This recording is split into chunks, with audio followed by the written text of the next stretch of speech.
By now, I'm sure you've heard of his novels, Giovanni's Room, or If Beale Street Could Talk, Go Tell It on the Mountain, or maybe even Another Country. If you're unsure where to start with all these novels, this is the video for you.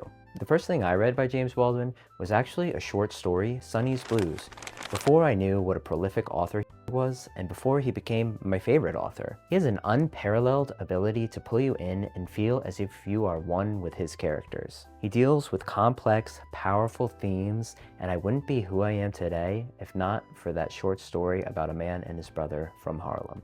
James Baldwin was the son of a preacher and grew up in Harlem, often dealing with racism, a spiritual crisis, and internal conflict regarding his own identity. Ultimately, he left the church and eventually the United States,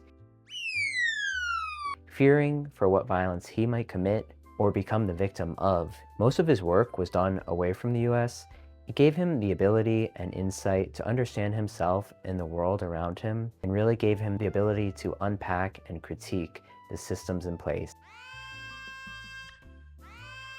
At the core of Baldwin's work is love and the inability to look away from the truth. He wrote for the soul of America and to dispel the myth of America that white people believe in, a myth that persists to this day. He wrote deeply personal stories that would resonate while also challenging the institutions America was built on. He was a brilliant combination of artist and activist, and that is why he is so celebrated and widely read to this day. So, where should you start? Beyond Sonny's Blues, I think a good place to start is Giovanni's Room, a super popular choice for a reason. It was my first Baldwin, it was assigned to me in college. It's his second book published chronologically, and it is a short and powerful read about love and identity. There is a reason why this is a popular first choice.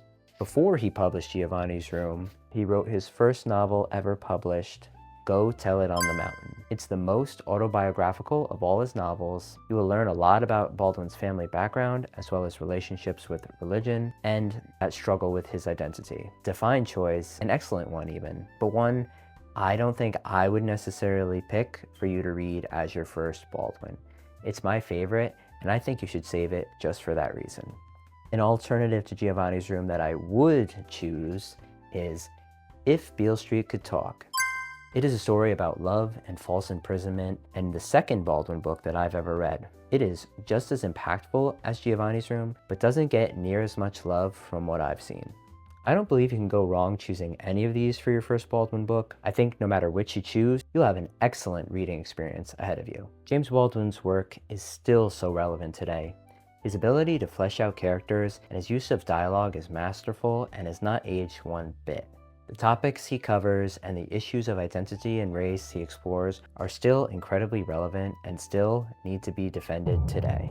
If you've been curious about James Baldwin, pick up one of these books and go from there. You won't be disappointed. And if you want a deeper video on any of these novels, let me know in the comments. Thanks for listening, and don't forget to subscribe.